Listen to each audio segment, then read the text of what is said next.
House will come to order.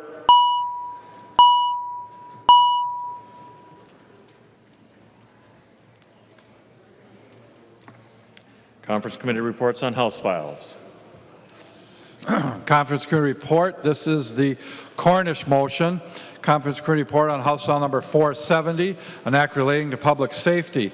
The report is addressed to the Honorable Kurt L. Doudt, Speaker of the House, the Honorable Michelle L. Fischbach, President of the Senate. We, the undersigned conferees for House File number 470, report that we've agreed upon the items in dispute and recommend as follows. The report is signed by all 5 conferees on the part of the House and 4 of the 5 conferees on the part of the Senate. Cornish moves that the report of the Conference Committee on House File number 470 be adopted and that the bill be repassed as amended by the Conference Committee. I recognize the author, Representative Cornish, who will explain the report. Mr. Speaker and members, this is the adoption of the Public Safety Conference Committee, House File 470, which turned into our Conference Committee report. I'd ask for a roll call on this. A roll call being requested, and seeing 15 hands, there will be a roll call. Representative Cornish. Mr. Speaker and members, this is our House File, or excuse me, the Conference Committee report, House File 470. It's been some changes. However, Representative Hansen said that he's going to vote for my bill because I formed it in the light of the day, light of the day, light of the day. So here we go. Our Conference Committee target was $167.7 million over the base budget increase of almost $83 million from the vetoed Omnibus bill. The bill provides 2.5% increases each year for judges and judicial branch employees, basically full funding for the judges, the judicial branch, except for the salaries, from 3.5 to 2.5. Across the agencies, it provides 2% increases per year for employees. About $50 million of the new spending this bill is for compensation increases. There was money for compensation increases in the veto bill, no money, I should say. The $2 million for the courts for information security, an additional $500,000 for civil legal services. We matched the full request of $2.3 million for the court's mandated services deficit. An additional $3.2 million for treatment courts, drug courts, DWI courts, specialty courts. $1 million for compliance with mandates for the Guardian Lightem Board. $1.5 million for additional public defenders. $500,000 more for the Roseau County disaster risk reimbursement. $100,000 for additional bomb squad reimbursement. $3.1 million in additional funding to replace the predatory offender registry system. $1.4 million for additional BCA investigation staffing. $250,000 for additional firearms examiner at BCA. $500,000 for additional criminal history system maintenance staff at BCA. $4.3 million for operating increases, food utilities at DOC. $9 million for critical technology modernization and minute cost increases at DOC. Reduce the amount of police training that, remember the police training I had in the bill for implicit bias and suicidal and mentally disturbed people and crisis intervention teams, that was reduced by $500,000 per year. $2 million less in reduced court filing fees. The Senate had the court filing fees. We reduced that $2 million. The policy changes, we modified the Appleton prison language to where it met the requirement of all involved, the different parties that wanted to see language changes. We added the geographic restriction provision from the bill. Representative Clark creates a new misdemeanor crime for violating a geographic restriction order imposed by a court against a defendant in a criminal or juvenile delinquency proceeding. We removed the enhanced penalties for intentionally blocking freeways, airports, and transit, so that's out. We removed the provision that removed the seatbelt gag rule, we removed the judgment interest, and we removed the provision clarifying protections, the clawback that you heard about for charitable organizations. We added the provision in the original House bill that includes conforming changes to the disaster assistance statute to reflect the addition of utility cooperatives to the statutory list of entities that are eligible for state disaster assistance appropriations. The legislature designated utility co-ops as eligible for disaster assistance in 2015, and we kept the requirement regarding the rulemaking changes for driver's license. So that is the bill, and with that, I'd like to thank my trustee staff you see sitting over here, Mike Valou and David Anderson, and some that are missing, Jeffrey Diebel and fiscal analyst John Walls, for their cooperation and help putting this together, and I'll stand for any questions. Representative Jessup, for what purpose do you rise? Point of personal privilege. State your point of personal privilege. Mr. Speaker, members, if I can have all of the freshman representatives rise for a moment.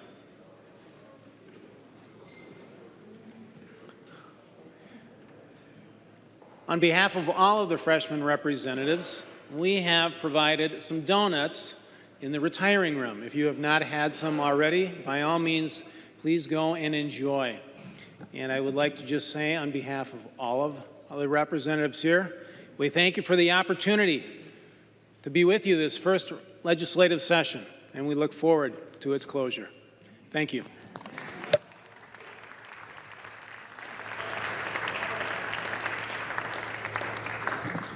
Discussion to the conference report.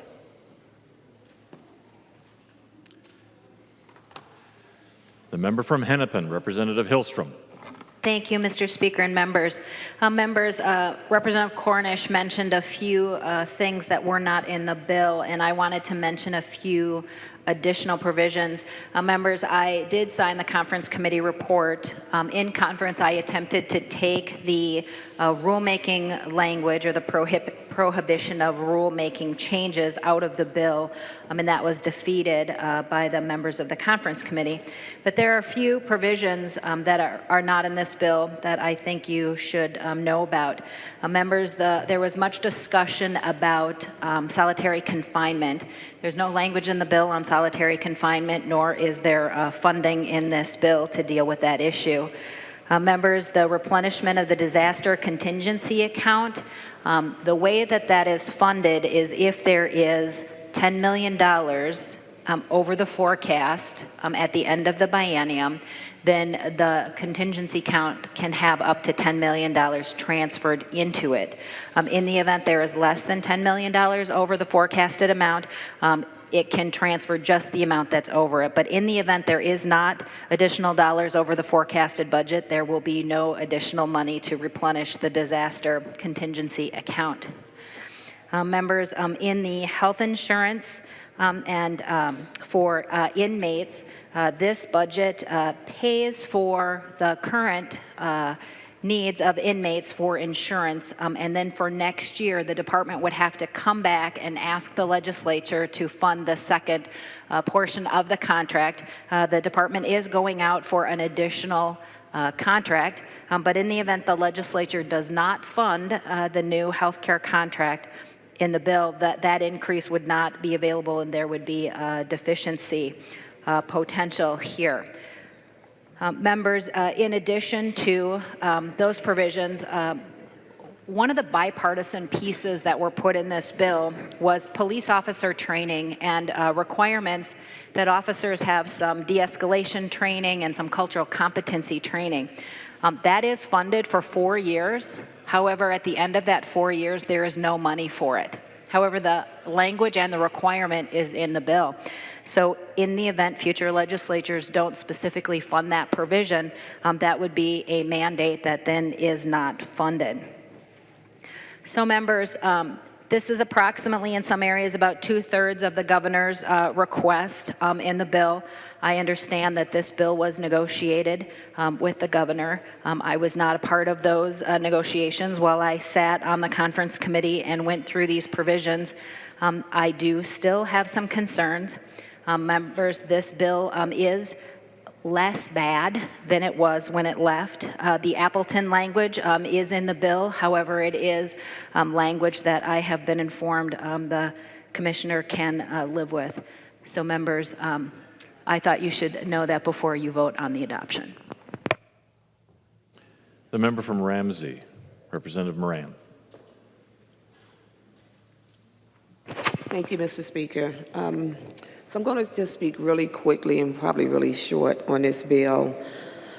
I do know that this bill has come a long way, and there's some really good provisions in this bill. And so I do appreciate the other side, taking into consideration some of the harmful language that was in the bill. But I stand in opposition and to vote no on this bill, really because of the language that is still in the bill in reference to the immigrant community, and the language that really does not create a pathway for a non-real ID for immigrants in this community, in this state. And so, as one who believes in and fights for racial social justice, I think it's really, really important that as we have immigrants in this country who are hardworking people, who are contributing to our state, who have families in this state, that we need to create a pathway for them to have license, to drive, to get to school, to get to work, to keep our streets safe. To me, that's common sense. And it's unfortunate that it is not included in this bill. So for my allies and for those who are supporting this bill or not, I stand on the values of racial and economic justice and say that we have a large contributing population in this state who are contributing and enhancing our state, who will be left out of this process, to do the right thing, to give them a license and allow them to keep our roads safe and to be productive citizens. So my vote would be a no. Further discussion? Representative Cornish. Mr. Speaker, members, thank you, members. I just wanted a couple of things here. The police training that some were distressed about we lost. Just remember, our police training was more money and longer duration than was in the governor's recs. He suggested lower money and less duration. Also, if you vote for this bill, you'll be voting for more money for treatment courts, sex trafficking, fighting sex trafficking, fighting the drug problem, the bomb squad reimbursement, additional money. And Representative Moran, both the mother and uncle of Philando Castile visited me in my office and support the police training section of the bill. I won't speak for all of the bill, but they were very excited about the bill. And the Police Community Relations Council formed by the governor has been operating for the last few months, also supported the bill. So they were very supportive of it. So thank you, members, and I hope for a green vote. There being no further discussion, a roll call being requested, the clerk will take the roll on the motion to adopt.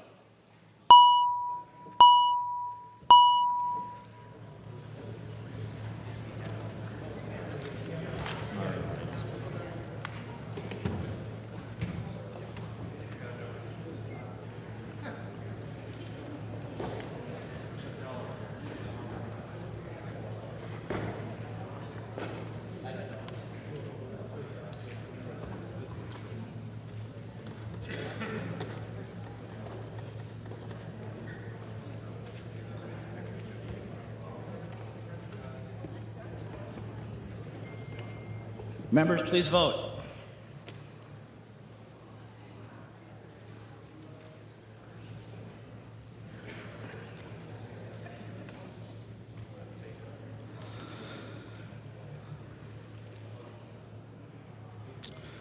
Clerk will close the roll.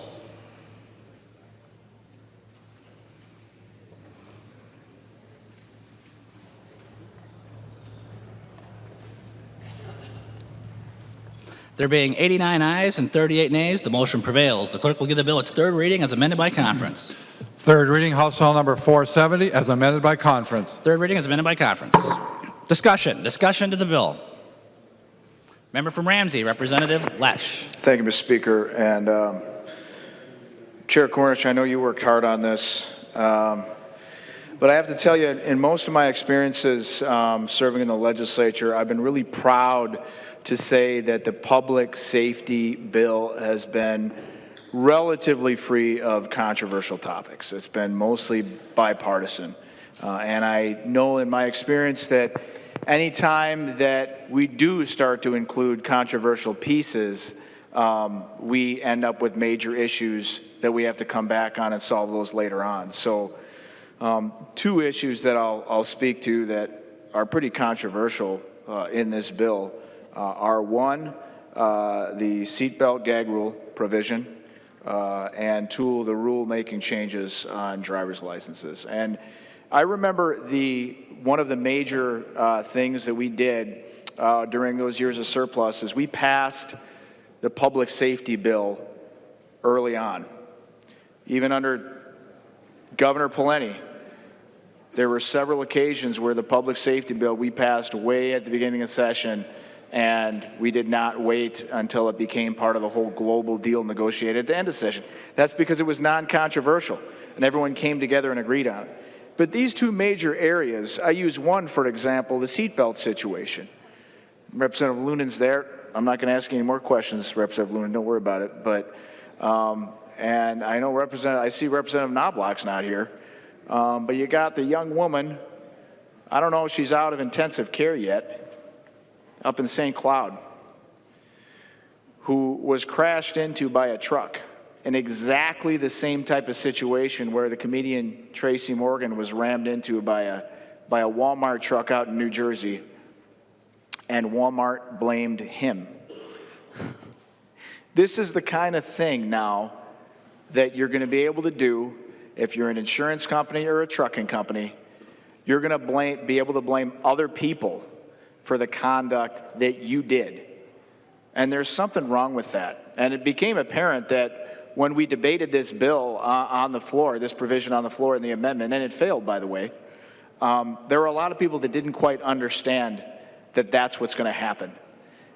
That now you get to put into your case in chief, in court, evidence of seatbelt usage in order to blame the victim for their conduct, and that's just wrong. And on the driver's license piece, this is something that is also hugely controversial. And I know it was a priority for your caucus to deny people driver's licenses. These are people who have families and want to get to work, and they pay taxes that otherwise would fall on you and me, and they start businesses, and they fill storefronts in my community that otherwise would be vacant. And now you want to make sure that they're not going to be able to drive, not going to be able to operate the same way the rest of us do. And that's wrong. And we could have taken it up in an entirely separate bill and had the discussion based on that. But instead, we put it in a public safety bill. It had many other provisions that Representative Cornish and others negotiated on in good faith, and they have good things that we do in there. But unfortunately, this is the fly. These things are flies in the soup. And there's going to be many of us who cannot vote for it. And I think that's unfortunate because historically, public safety bills was a primary function of government is public safety. They were bipartisan for that reason. And I remember Sheriff Rich Stanek, his retirement speech. It was one of the first retirement speeches I heard. He stood up. It was a short speech, and he said, public safety is a core function of government. And that's why bills like this should remain controversial. It's why these controversial provisions do not belong in this bill, and it's why I'll be a red vote today. Member from Hennepin, Representative Smith. Thank you, Mr. Speaker. Members, will Representative Lesh yield for a question? He will. Representative Smith. Thank you, Mr. Speaker. Representative Lesh, you mentioned before that this bill denies driver's license for immigrants who are undocumented. Yes or no, is today can an undocumented immigrant get a driver's license? Member from Ramsey, Representative Lesh. Okay, Mr. Speaker and Representative Smith, I got two people talking to me at the same time because this came up an hour ago. I was told that the provision's out, so maybe I misspoke. That happens sometimes at the end of session when we have to. I still got the bill in front of me here that I'm scanning through, and I'm 2/3 of the way through, so I may have misspoken. Member from Hennepin, Representative Smith.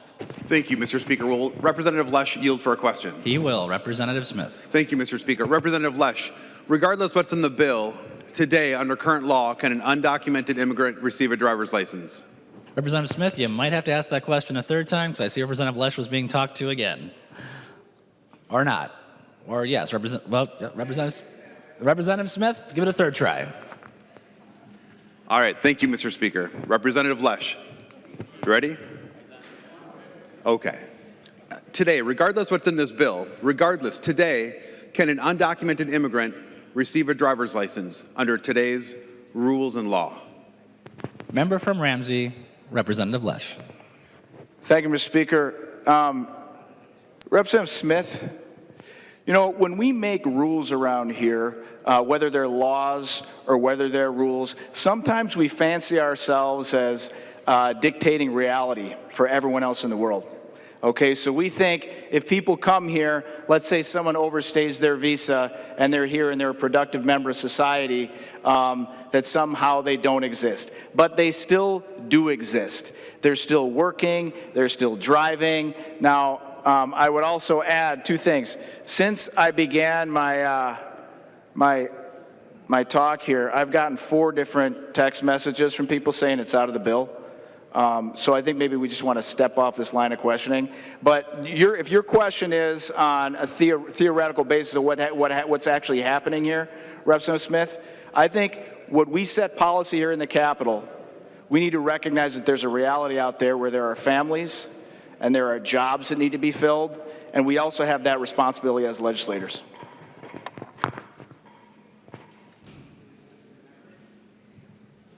Members, the noise in the chamber has become quite loud. If you have conversations, please take them to the alcoves or the retiring room, or if necessary, the caucus rooms underneath the House floor. Member from Hennepin, Representative Smith. Thank you, Mr. Speaker. Members, Representative Lesh answered the question, which is, this bill does not change the idea that if an undocumented immigrant in our state wants a driver's license today, they cannot get one, and they cannot tomorrow if this bill becomes law. The merits of your point, Representative Lesh, perhaps are true, that there is an argument for that to happen, but it should be a separate bill, and it should not be part of the Real ID bill or anything else. Complex immigration policy should be decided by this body and the lower chamber down the hall. We all agree on that for both of those points I just made. And having the idea that this bill right here prohibits driver's license for illegals on its own merit simply is not true. And when we talk in this chamber, we need to say the truth. Member from Ramsey, Representative Mariani. Thank you, Mr. Speaker. Members. And Representative Smith, I wasn't going to rise to your comments, but I'm right behind you here, so I will. And first of all, let me just publicly express my utter contempt for naming any individual an illegal. I understand that there's a popular use of that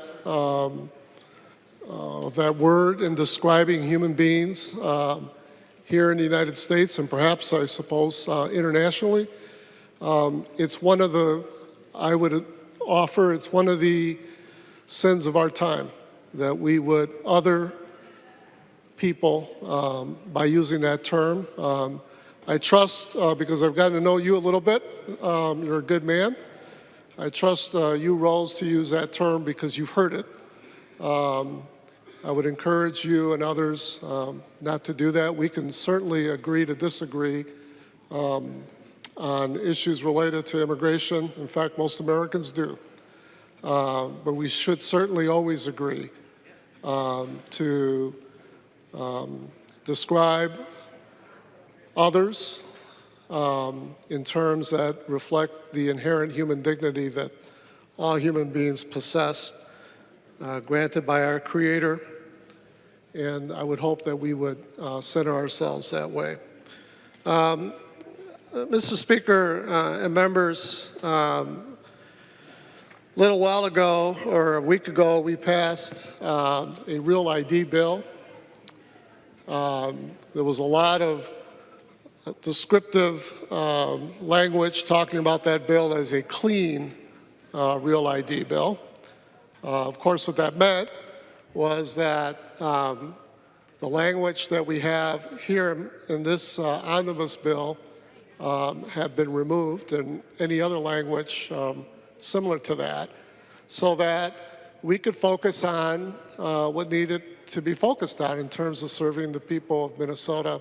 In that case, it had to do with ensuring that folks could use their Minnesota driver's license, complying with federal regulations so as to access airplanes and federal facilities. I would submit to you today, members, that we have now an unclean public safety bill in front of us, because frankly we've polluted it with that language that we wisely took out of that bill in order to do the people's work, in order to, I would submit, play out the ideological position of one group of people, as opposed to be doing what we should be doing at this point of the session, which is to arrive at compromise in order to properly govern our state. And it's too bad that the leadership that crafted this bill have made it an unclean bill. And so, Mr. Speaker, I'm just wondering, actually, I want to ask Representative Cornish, the chair of the Public Safety Committee, if he would yield to a question. He will yield. Representative Mariani. Thank you, Mr. Speaker. Thank you, Representative Cornish. It's a pretty simple question, Representative Cornish.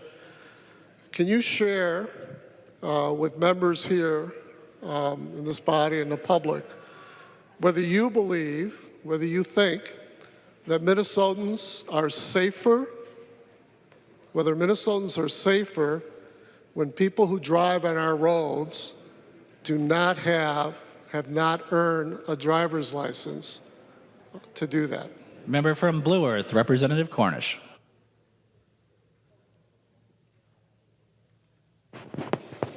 Mr. Speaker, members, Representative Mariani, I'll answer your question directly, but first of all, I want to make sure the membership on that side believes that we did not put this language in here to offend, to throw fire in the ashes, or dehumanize anyone or label anyone.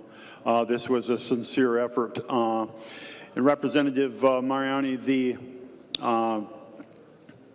I would not like to answer questions safe or unsafe, because we can I guess we can give examples of both, where somebody was driving in our country undocumented that was very unsafe, and then you could make the argument if they had a license and went through the classes they could be more safe. I would just say I would like to purse my answer that I believe in right and wrong and obeying the laws of the land that you come into.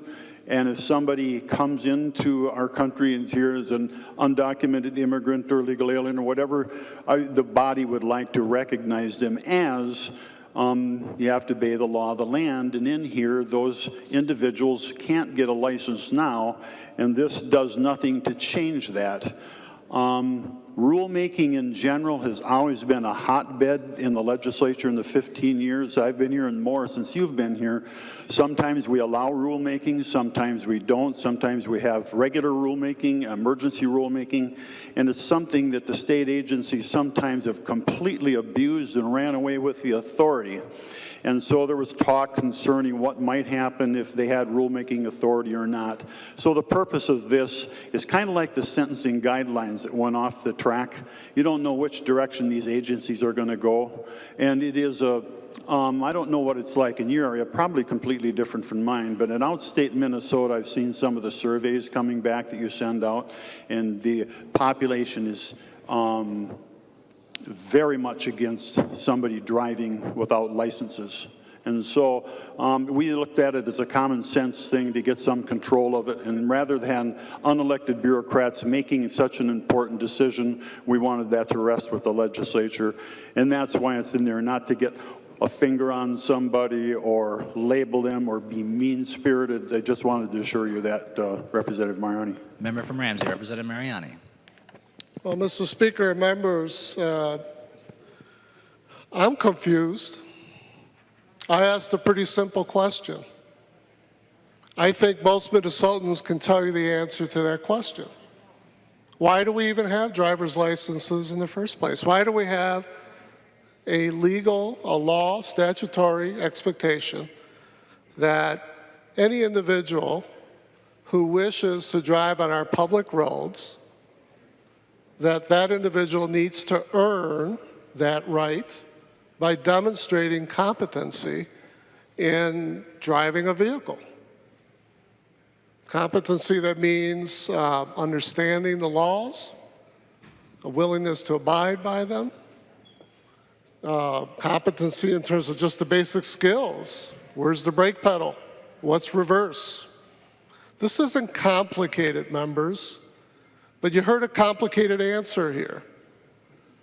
Representative Cornish and I have served together for a long time. Representative Cornish, I think our very first interaction was, good God, a good 15 years ago. I think you and I had you on a conference committee having to do with tinted windows.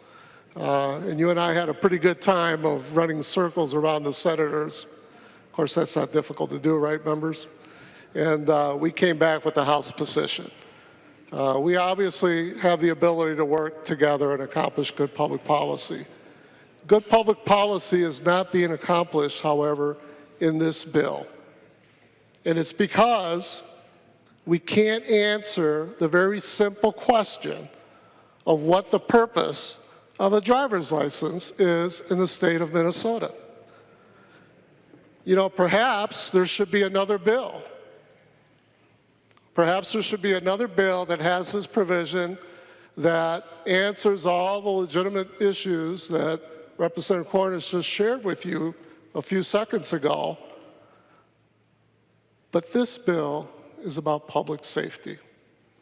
And this provision is one that will guarantee that we will be less safe in our state. There's confusion here, members. I'm not confused. I'm a member of the Minnesota House of Representatives. I don't serve in Washington, D.C. in Congress, and believe me, I have no desire to do that.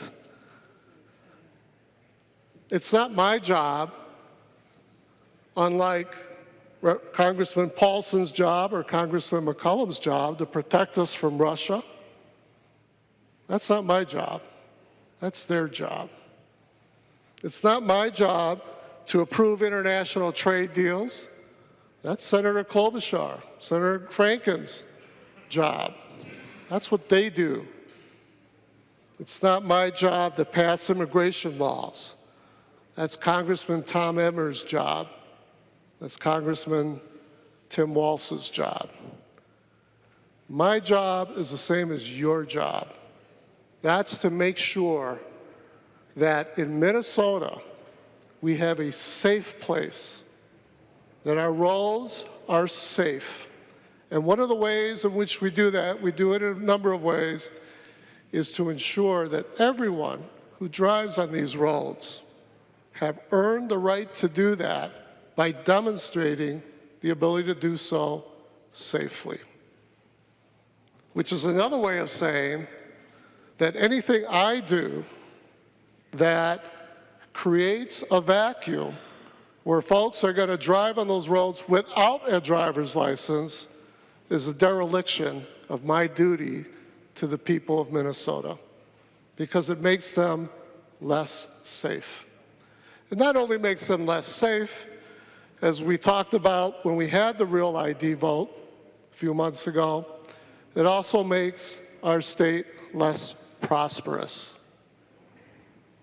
There's a reason why whole sectors of our state who constitute billions of dollars of income, of economic activity in our state, have for a number of years communicated with us and said, look, we know you're not Congressman Walz, but we know you're Representative Mariani, you're Representative Clark, you're Representative Hamilton, you're Representative Murphy, and here's what you can do. You can make sure that our billion-dollar sectors upon which our society, the whole state rests on, can continue to prosper by creating a pathway by which folks can earn the right to drive regardless of their status. And as I shared a few months ago, it's not as simple as we think it is. Because the reality is that in many households across Minnesota, you don't have one side of the street where undocumented people live and another side where documented folks live. You often have households where husband's undocumented, wife is documented. Wife is undocumented, husband's a citizen. Kids are citizens, maybe they're not citizens. They're us. This is us. And cutting off the ability for folks to do something as fundamentally important and simple as being able to get to work, to get to market, to get to school, to get to church or the synagogue, et cetera, to the mosque, that has everything to do with our prosperity. And then it has everything to do with the third thing, which I think is our function here, which is to create a just and maintain a just society. We can't do that, members, if we're finding all sorts of ways to divide ourselves into folks that have access and opportunity and privilege and others who don't. Yes, we have a huge challenge in our nation on immigration. We've let it get away from us. Shame on us as Americans, all of us. We've let it get away from us, and now we have the situation that we have. But guess what? We have found as a people a way to not depart from the things that made us smart in the first place in order to respond to that which got away from us. We have found ways in which to accommodate with one another, hold people accountable, for sure. And our role, which is only one role, we're not Congress, our role is to make sure that our state is safe, our state is prosperous, our state is just, that we know who's driving on our roads, that their name appears on their driver's license, their address appears on their driver's license. And if they get stopped, you deal with the consequences of whatever reason you got stopped.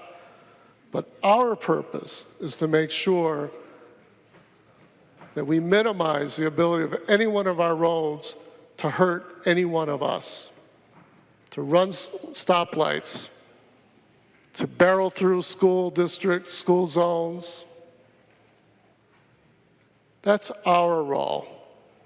I'm not confused, but this bill is confused.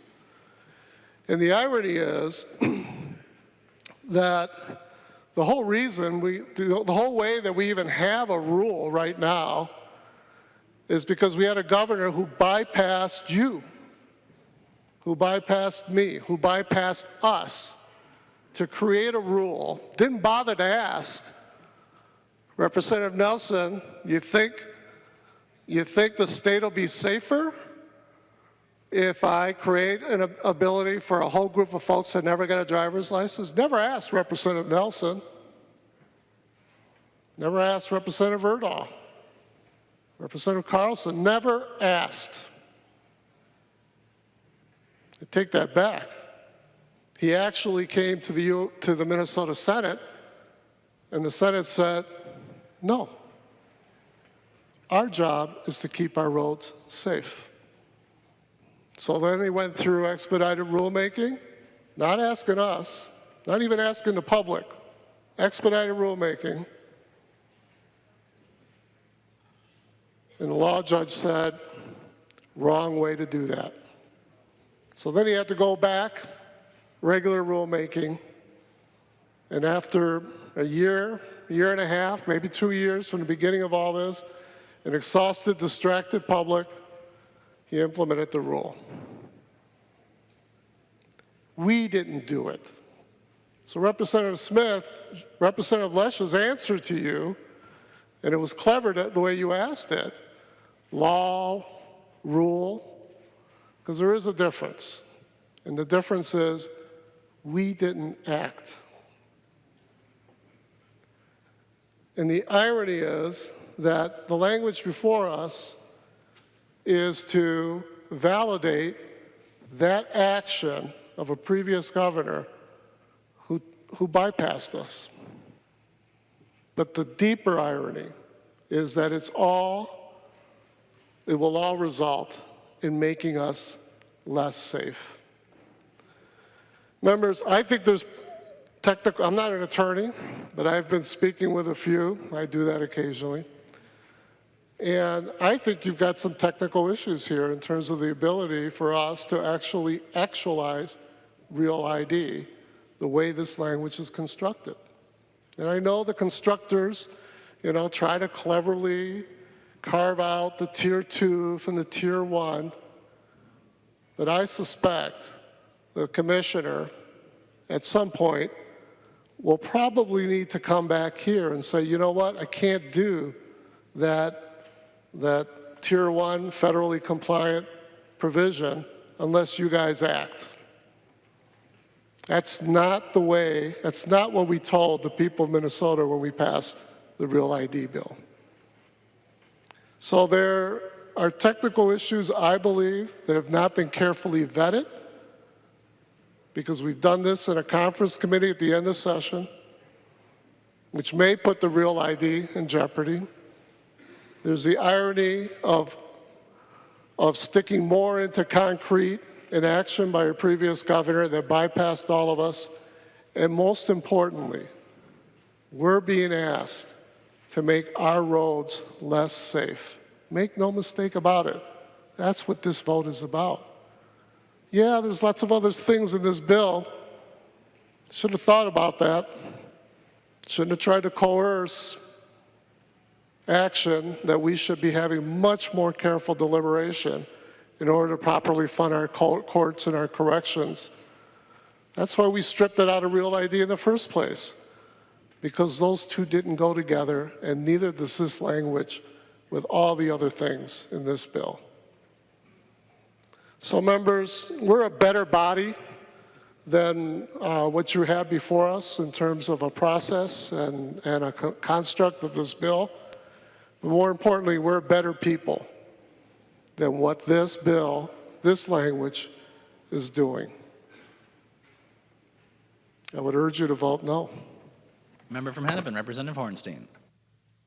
Thank you, Mr. Speaker, and I want to echo the comments of Representatives Mariani, Moran, and Lesch on the issue of the rulemaking limitation. You'll see the language, it's on page 30, lines 22 through 29, so there seems to be a little bit of confusion, but what we are doing is proactively on line 25 saying to the Commissioner of Public Safety, you cannot change or amend this rule in any way. That's the rule that prohibits aspiring citizens from attaining driver's licenses. And I think that Representative Mariani made an excellent point, that this is at its core an issue of public safety. So how does it enhance public safety when we're prohibiting a group of people from taking the written driving test, from taking the road test and having insurance.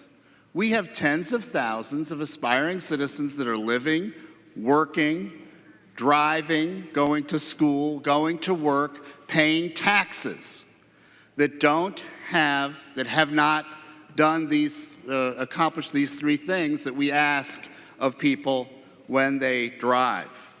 That does not enhance public safety. And the second point, members, and we've heard this, variations of this legislation over the years when we've had Republican chairs and Democratic chairs in the Transportation Committee.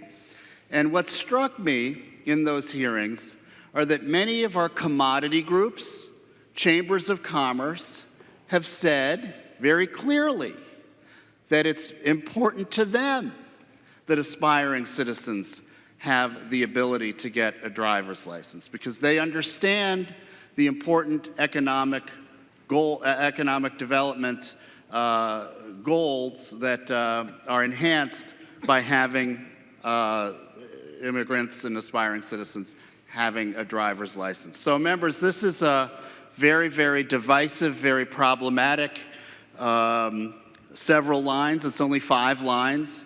But these 5 lines will certainly prevent me from voting yes on this bill, and I encourage a no vote. Member from Hennepin, Representative Allen. Thank you, Mr. Speaker. And I would continue that about talking about the technical issues. If basically this bill prohibits rulemaking unless, so the agency can't act unless there's some law. They can't amend the rules. They can't adopt a rule that conflicts or modify the rule unless there is some law that authorizes them to do it. So if there's a federal law like the Real ID, or if there's some existing law, but basically, so we're saying that they have to come to the legislature, propose a rule, come to the legislature, and then the legislature has to approve it. And so there are not only like technical issues with administration implementation, whether it's overly broad but also constitutional issues, whether it violates separation of powers. And I won't go in any detail, but just to point out that West Virginia, their courts struck down a similar provision in law and on separation of powers issue, and basically because what they found most disturbing was that having to have the rules approved by the legislature, which the legislature can't delegate its authority to another body, the power to enact legislation, that these rules could be purposefully made to languish in committee. And so this was a group, I think it was a group of personal care homes that brought to compel the legislator to act to pass legislation. And that is, that case is State XLRA Meadows versus Heckler, and that was in West Virginia. And so that's just, I mean, so the logic here, so the logic, let's explain to me how. So people should be law abiding. And then the conclusion is that we should not issue licenses to undocumented. Tell me how you get from there. So the premise may be correct, but tell me how you get to that conclusion. I haven't heard a good explanation yet of anyone who can get me to that conclusion.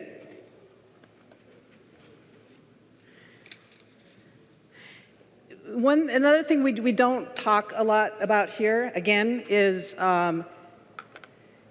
why are people coming to this country? Why would they leave their homeland? You know, people say that the only people that can use the term illegal immigration are American Indians. So that the founding fathers came here illegally under the doctrine of discovery, and so you know we can say that. But why do people leave their country where it is oftentimes, you know, for Indian people, Navajos don't even leave the Four Mountains area. That is their origin. They cannot leave. The places have significance to them. Why would anyone indigenous leave their sacred places, their land? Why?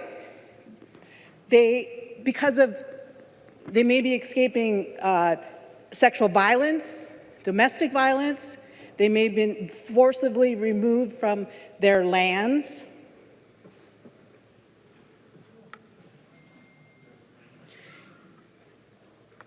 I talked the other day about the environment, how at some point, when do we take some responsibility? So there are structural issues why we have people coming to this country that are undocumented, but yet we take no responsibility for that. And I don't know how many people even bother to read a book about it. And you can say, yes, maybe it's some to the far left, Noam Chomsky, or that every president since should be indicted on. But there is a middle ground and just a responsibility of human rights. We acknowledge that here, that there is civil rights, that there is human rights, to treat people with dignity. But that requires an understanding of history. It requires compassion. It requires a whole seeking understanding about something, and knowing our own history, and knowing where your ancestors came from and why they came here, and then what happened. And we need to know that the thing we don't talk about here is we can't impute motives, but yet the very first thing that came out of your mouths on the other side was to be defensive with, there's no ill intent here, we don't mean any harm. It's just, it's about public safety. It's about, because that there's some pretext there on this wave of anti-immigration racial pretext that is underlying, that is out in the open. And we can't talk about that here other than we can talk about treating people fairly. We can talk about trying to understand, have some sort of understanding, but we can't talk about that. I think Representative Clark has talked about in her community about the fear instilled in people because they're afraid of being deported or losing their parents, or the children are afraid in school, they're traumatized. That whole thing reminds me of going back to a time in the 60s and 70s when this country was segregated. And when I lived in border towns, and you couldn't go to the hospital, you couldn't go to a restaurant, you couldn't go to the grocery store, you couldn't even walk down the street without being subjected to racism, racial taunts, being followed, being denied services, not being ignored, being marginalized. And so what do? We pass something that doesn't need to be passed because it's not currently allowed, but we want to enshrine that discrimination in our state statute, and go down this path where we're going to start having rules approved by the legislature. So that is the anger that, it's always at that surface, that chip on the shoulder. In order to come to this legislature, I had to hide that chip on my shoulder.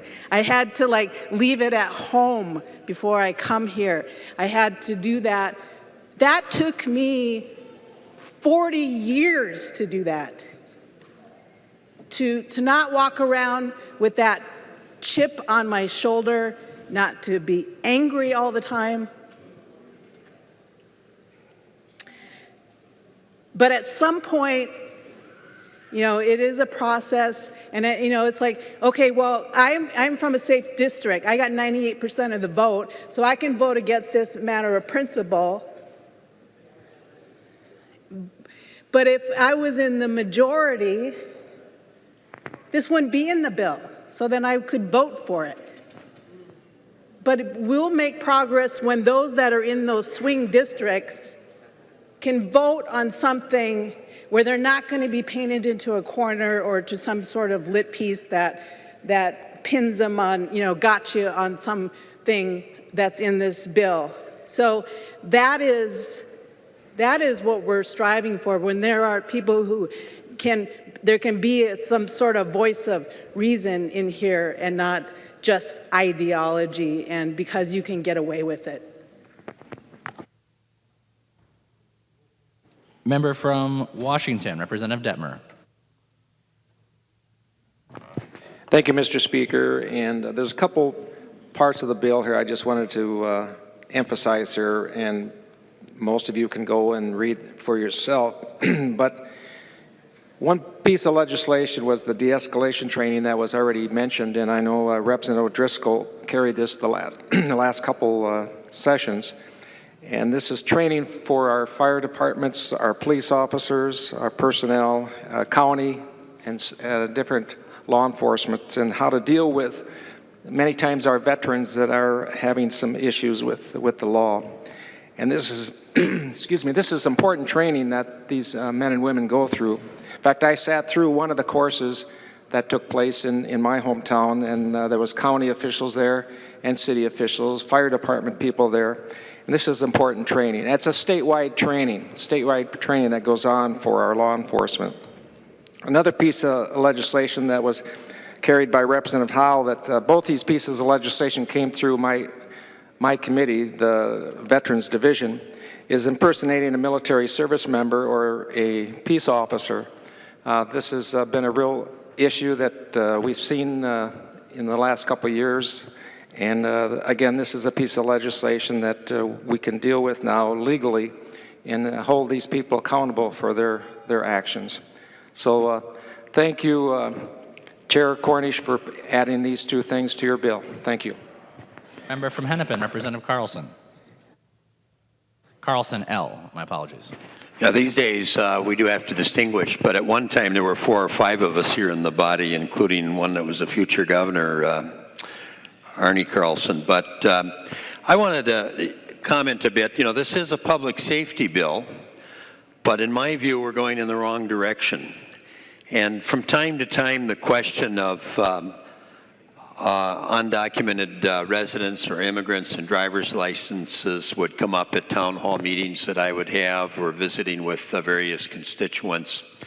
And I would point out that I supported their having driver's licenses for public safety reasons. And what my argument was that if they took the driver's test, perhaps even driver's training, I'm a former driver's training instructor as a teacher, I was certified to do that, and they would have insurance. Those are public safety issues. Well, some of you were probably on the Ways and Means Committee a few years ago, and a bill authorizing driver's licenses was referred to that committee. And I was prepared, and we had the votes to report it out of the Ways and Means Committee. But we knew it was a very close vote on the House floor. And so representatives of the immigrant community that were working on that issue and people from the religious community at that time that were interested in that issue came to me and they said, we're not sure that we have the votes on the House floor, but we would like to have a hearing on it. It was right near the end of the legislative session. And then if you could lay the bill over and take it up next year, that would give us an opportunity to talk to some more people to get the few votes that were needed to pass it on the House floor. So I agreed to do that. And I truly feel a commitment to those people that I worked with at the time. And I worked with a couple of members here in the body. And Carlos, you did an excellent job. Representative Mariani, you did an excellent job of explaining the issue before this body. And you were one that, if you'll recall, that I talked to on more than one occasion at that point in time, along with Representative Clark, who was, if I recall, the chief author of the bill. So I laid it over, and from my perspective, the unfortunate thing that happened, we went into the minority, so I could no longer keep that commitment that I would take the bill up and work with them to see if we couldn't get the driver's license provision passed. My point is that's the direction we should be going in today if we're truly concerned about public safety.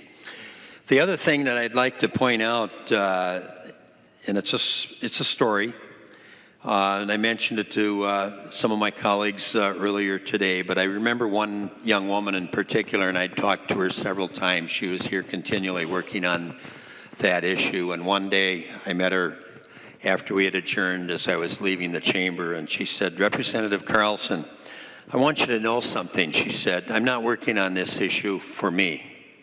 She said, "I'm a citizen. I can have a driver's license. I'm working on this for my mom." And there were other children in the family, and she explained that they needed a driver's license for her mom so they could get back and forth, or she could get back and forth to work, so she could take to her siblings, this young woman's siblings, to various events and so on. You know, when we're talking about driver's license, we're talking about really, in our society, an absolute necessity.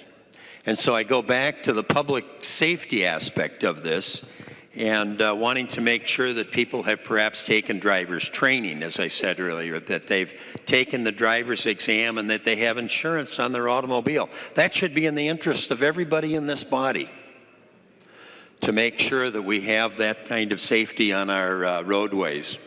So, members, I think that this is a provision that should not be in this bill.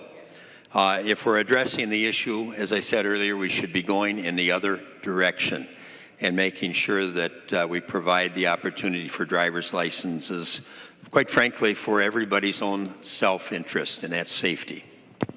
Member from Hennepin, Representative Dean R. Thank you, Mr. Speaker and members. This is a tough issue, and I'm not going to rehash a lot of the things, but you know, I do want to start by saying that I don't think any of us in here want people to be driving without driver's license. I'm going to guess none of us want that.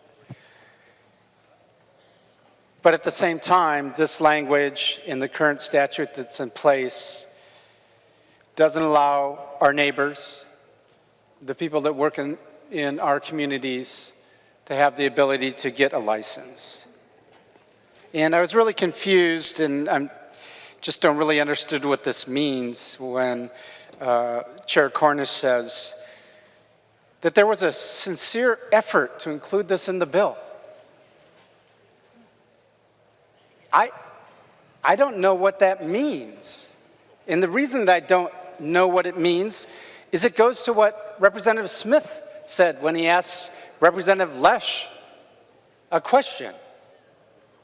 When he said, if this is in place, in essence, will it change anything different from what it is today?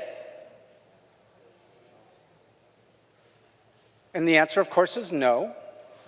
And if this new provision is in place, will it change anything that's in place today?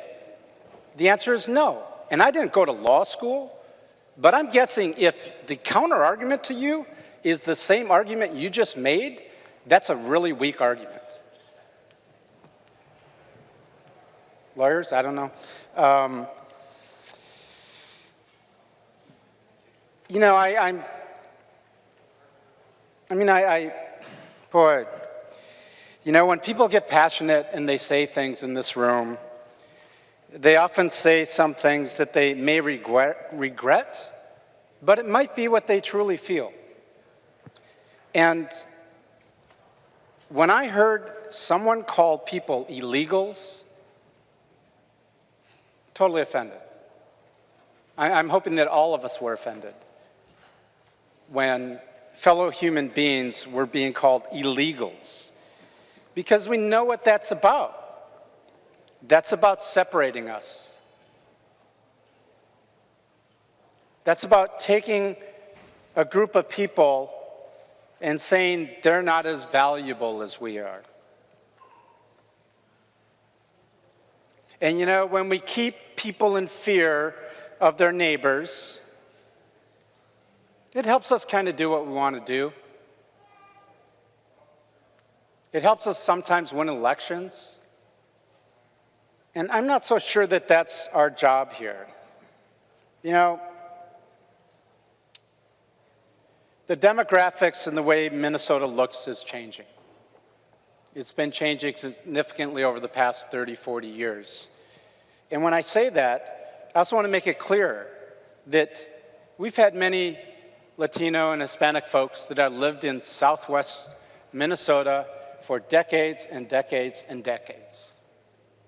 A lot of the farms that all of you get up and talk about, a lot of those workers have been people not that look like me, they're people that look like Carlos. And yet, this is in place clearly,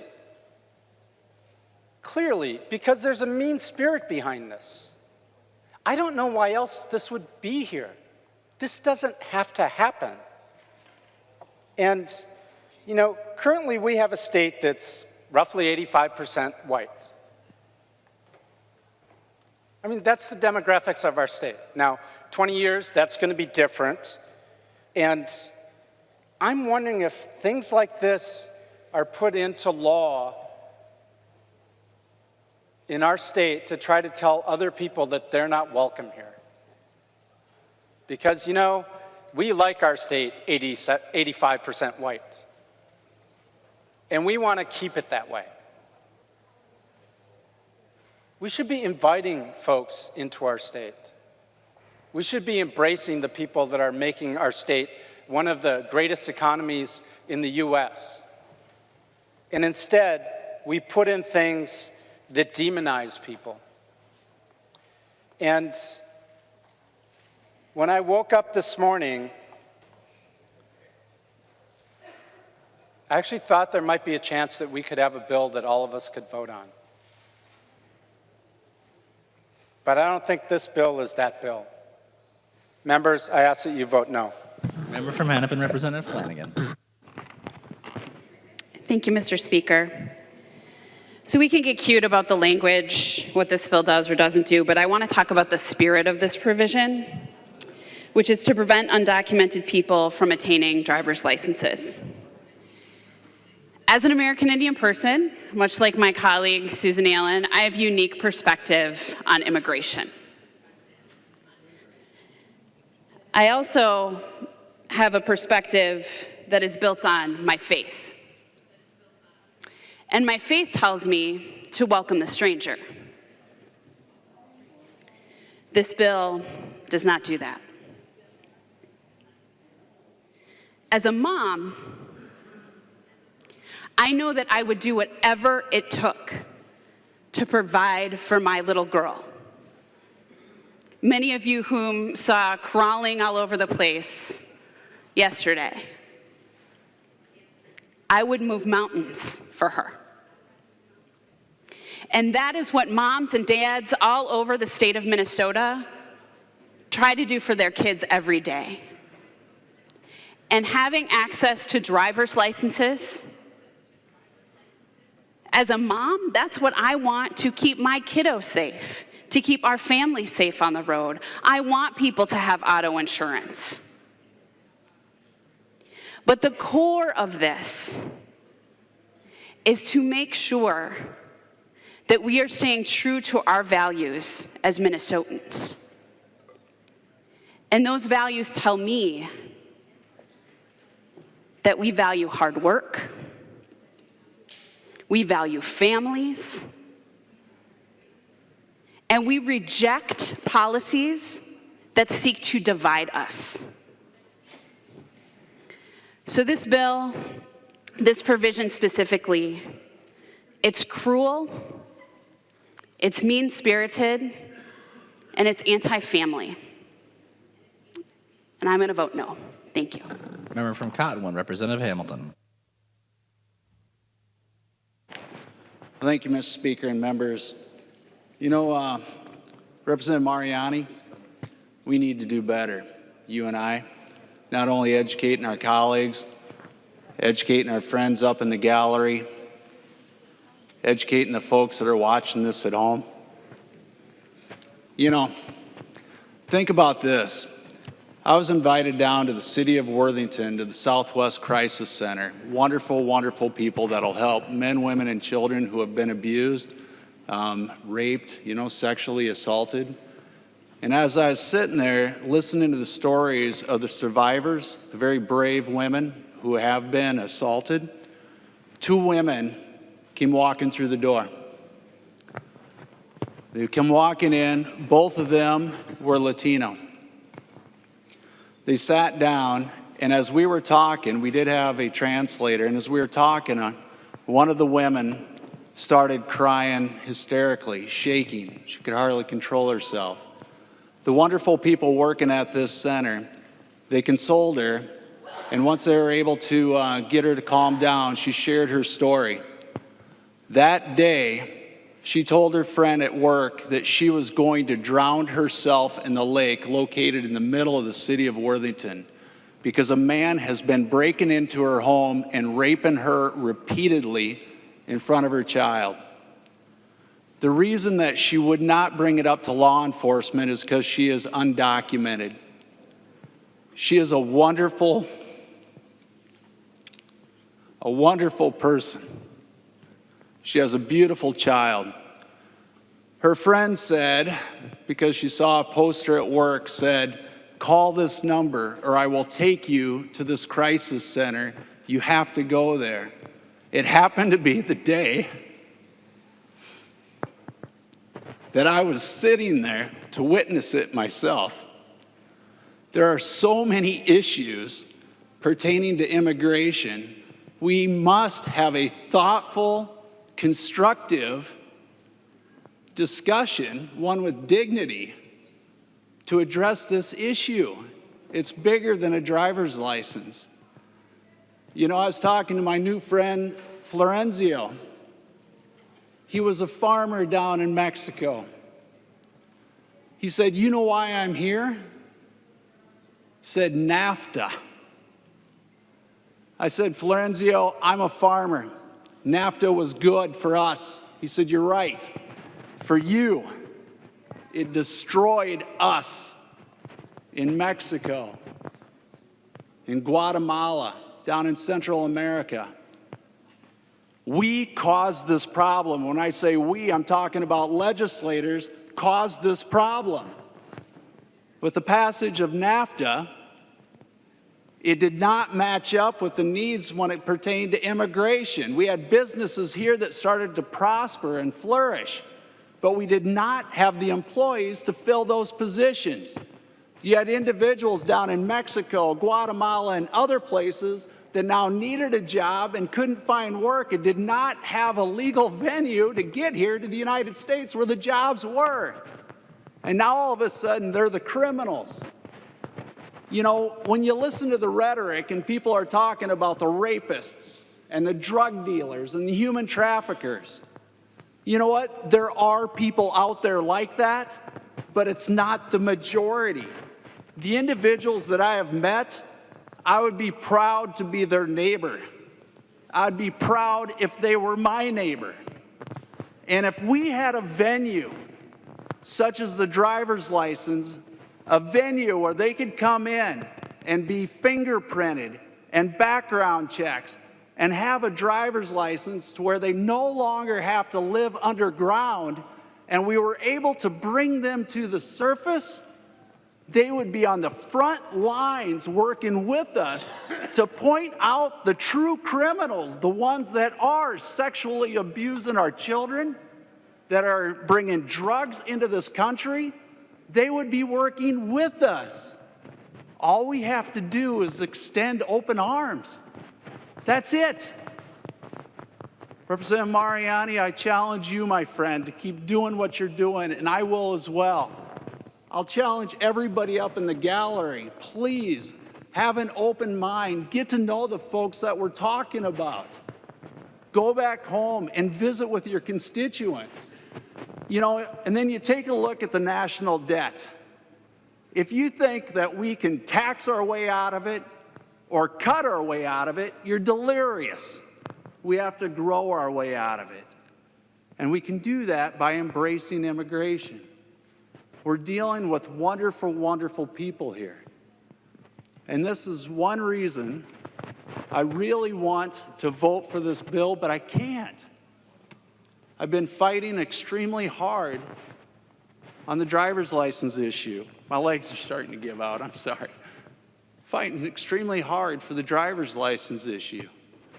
Friends, we have to have this thoughtful discussion and debate. We must.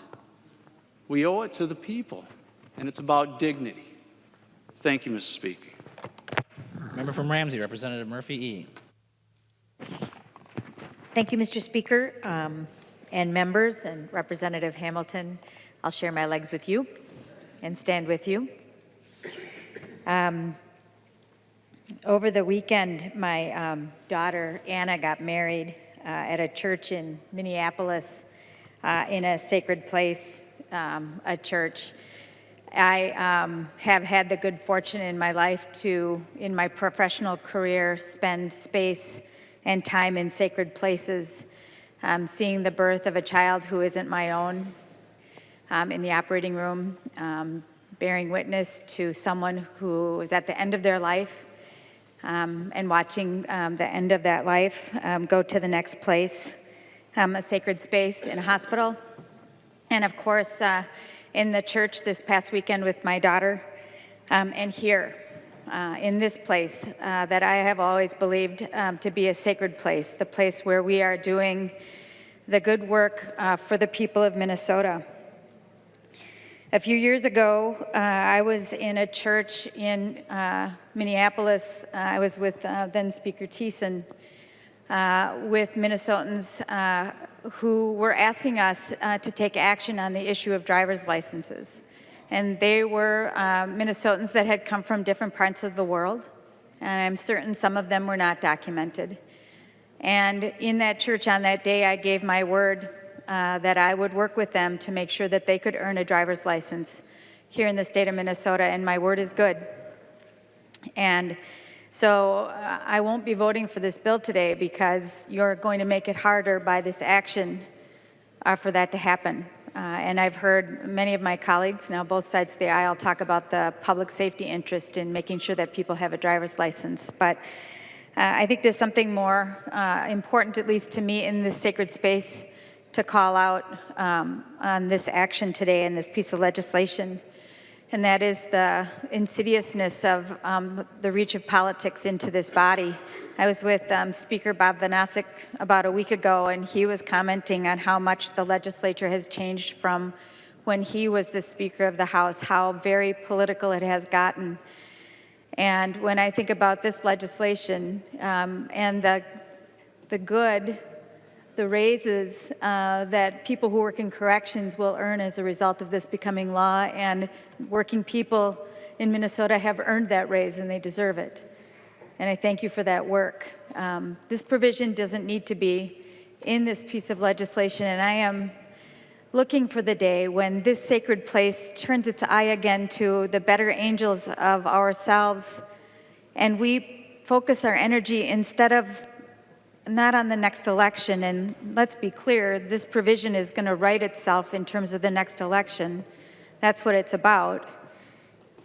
Instead, if we would turn our better angels to what is going to work for the people of Minnesota, from wherever they've come. There are people working in dairy processing plants and meat packing plants. They're working in turkey farms and in the nursing homes caring for people aging across the state of Minnesota. Many of them are documented and some of them are not. They're our neighbors and our friends. They're part of our community. They're paying taxes. And that's okay. We say that's okay. We accept their tax payments. But we don't want to give them the dignity of this. We want to instead turn it into a political vote. And that's what this is about.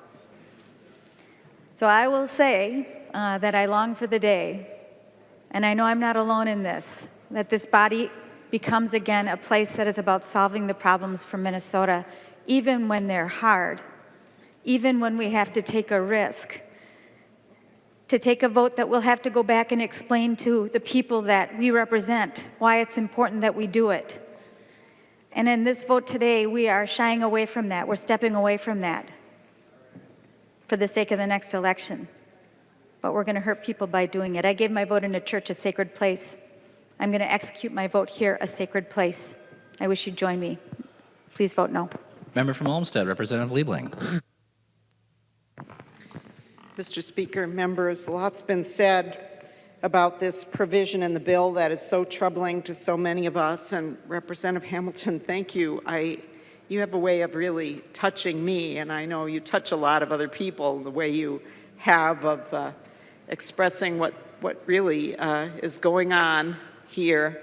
I don't want to rehash a lot of what's been said, but I have three main points about this bill. Some of them have been touched on. One is that and I'm talking about the provision in the bill around the driver's licenses. One is that the provision is just gratuitous. It doesn't do anything. The second is that it creates an atmosphere of hostility to some people living in our state. And the third is that it's unconstitutional and will create a lot of problems down the road for all of us. So I just want to flesh those out just a little bit. There was a question at the beginning of this debate. What does this really do? Can driver's licenses be issued now for people who are undocumented? The answer is no. And so you have to ask then, why is this in the bill? It doesn't change anything. It doesn't change anything, but obviously it is creating a lot of heartburn for a lot of members of this body. And I'm sure will create a lot of heartburn for a lot of people around the state for reasons that have been said very well by others. That's number one. It's gratuitous. It doesn't do anything. It taints a bill that otherwise would be a pretty decent bill. That's problem number one. Problem number two, it does create a hostile atmosphere for people in our state because it's gratuitous, because it's just there to say, we're not going to let you. We're going to keep you separate. We're going to keep you second class. We're going to make sure that you feel it.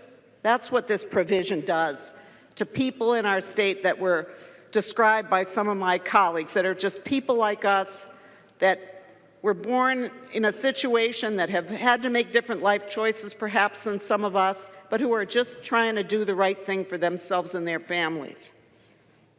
It creates that hostile atmosphere. And the third thing, which I want to talk about a little bit more because I haven't heard too much on this, I know Representative Allen talked about it a bit. This is unconstitutional.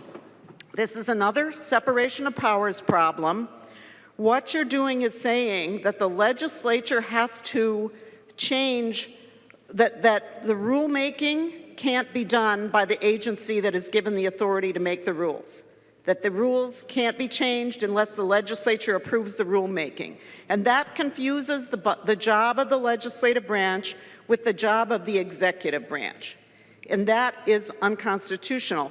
More than that, even if no court says that to us, I was sitting here during the debate looking at the rules that this is going to freeze in place. So what the provision actually does is it says that the commissioner is prohibited from, essentially from making changes to a certain set of rules that are already in the rules that are around the issuance of driver's licenses. Well, the rules that this is referring to are far broader than just the issue around having to show documents, show citizenship or legal status to get a driver's license. There are all kinds of rules that are being frozen in place. All the minutia around getting a driver's license, how your name has to be there, what documents you have to show for sure, but there are a lot of rules in here that this provision is freezing. And I think that is why one of my colleagues said that it might create a problem with the Real ID bill. And I think that may be why, because if the commissioner needs to make some adjustments in order to make all this stuff work, if this becomes law, they can't do it. They can't do it. It's another one of these things where the Republican majority is saying, we want to micromanage everything. We've seen this in a number of bills. You can't do your job unless we get to make sure we like it at the end of the day. And that's not how this process works. That is going to get us into a lot of problems. Just on that purely, how things work around here level, without even talking about this other stuff. But of course, the thing that's the technical issue. But at the end of the day, I think what this comes down to for me and for a lot of us is that this provision does not represent the kind of Minnesota that we want, the kind of Minnesota that we value, the kind of Minnesota that says, we look at our neighbor and we recognize our neighbor as a human being, that we reach out to each other in support, that we recognize that we're all part of each other's success, that we're all in it together. That's the kind of Minnesota I think that most of us want to live in, and this provision in this bill moves us the wrong way. Member from Hennepin, Representative Clark. Thank you, Mr. Speaker and members.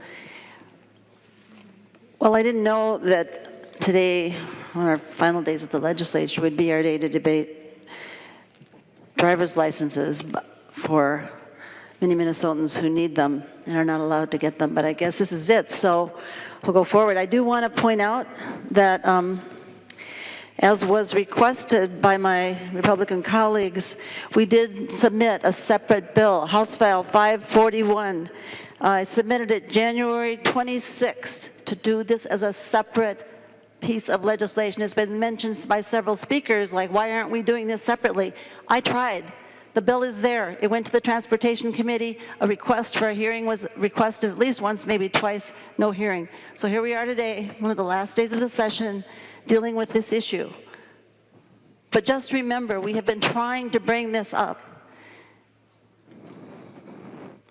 I searched for and found a letter, and I'll try to send it around for everyone again, because again, I didn't necessarily anticipate today would be the day we'd be talking about this, but I think it's really important to look at the broad-based support for providing driver's licenses for our undocumented Minnesotans.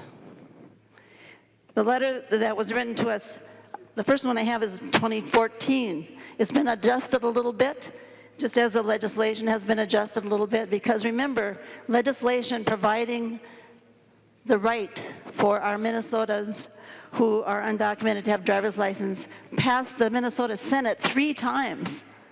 And the last time it passed, it was the form that you have here in House File 541, a limited driver's license that deals with some of the restrictions that people here said they wanted. So we put them in the bill. We just couldn't get a hearing on it. 3 times they passed it in the Senate. The Minnesota House has yet to pass it under various leadership. So what is the letter that I was trying to get out to you, and I'll see if I can get it passed out. It's from the Minnesota Business Immigration Coalition, and this one was in 2015, and it hasn't changed too much. Basically says, on behalf of the Minnesota Business Immigration Coalition, we respectfully urge you to support, at that time it was House File 97, and the author's amendments to the bill. It's important to employers across the state, as many rely on immigrant workforce able to operate legally and safely on Minnesota roads. The argument that was made earlier is carefully described by Representative Mariani. The legislation improves public safety by requiring unauthorized immigrants to prove their identity and residency, pass a driving test, and secure vehicle insurance before driving. As Representative Hamilton has many times said, driver's licenses and insurance. That's what we need to have safer roads. The bill that I have here and that we had submitted several times would allow for verification of drivers' identities for law enforcement officials and increase the number of drivers on Minnesota roads who have insurance. In short, it improves public safety on our roads and highways. At this time, and this was in 2015, 10 states had passed laws allowing this kind of driver's license to be authorized, and 10 more were considering it. And I think right now it's at least a dozen. I'm not sure how many we have. It's 12. Okay, 12 states. We're not the first. Minnesota is not by any means the first. We just have a very large population of individuals who need this. One of the suggestions that is in the bill that was in House File 541 this year was to limit this to driving privileges only. So the argument that somehow this could be used for voting or any other unauthorized purpose was carefully written into the law so that it's for driving privileges only. All of those demands which considered, okay, let's do it that way. Let's make it really clear. Let's take away any excuse that we can have that isn't illegitimate. So I invite you to look at House File 541 from this year. Who signed the bill that asked us to do this? Who signed the letter that asked us to pass this bill? Well, I'm just going to read the names. They haven't changed too much. Some of the leaders have changed a little bit. At that time, Perry Asness, who was the executive director of the Minnesota Agri-Growth Council, I think he's now gone on to another position within the agriculture field. Bill Blazer, Minnesota Chamber of Commerce. The Minnesota Chamber of Commerce has strongly endorsed in several letters over several years the fact that we should have driver's license for undocumented Minnesotans. At this time, it was Nick George, who was the Midwest Food Processors Association. Cassie Larson, Executive Director of the Minnesota Nursery and Landscape Association. I think there's another person in charge of that area now, but the letter from this year is from that same organization. The Minnesota Milk Producers Association, the Minnesota Lodging Association, Minnesota Restaurant Association. I want to tell you about a discussion I had with the director of the Minnesota Milk Producers Association. He came and sat in my office. And he was a really decent man, somebody that I have gotten to know a little bit. And he was coming from both the basis of farm agriculture production advocate, and also a person with spiritual and religious convictions. And he said to me that he really wanted this bill to pass for his workers, and he had a specific example he talked to me about.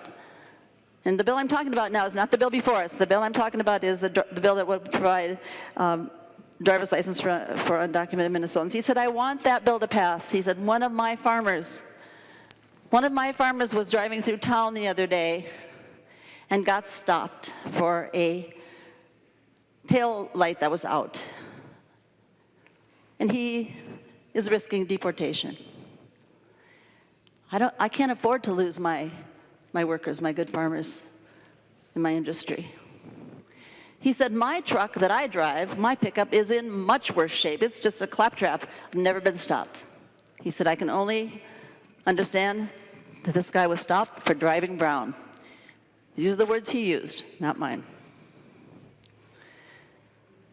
He helped me be stronger in fighting for rural Minnesotan agriculture by the words that he was saying that day. And I hope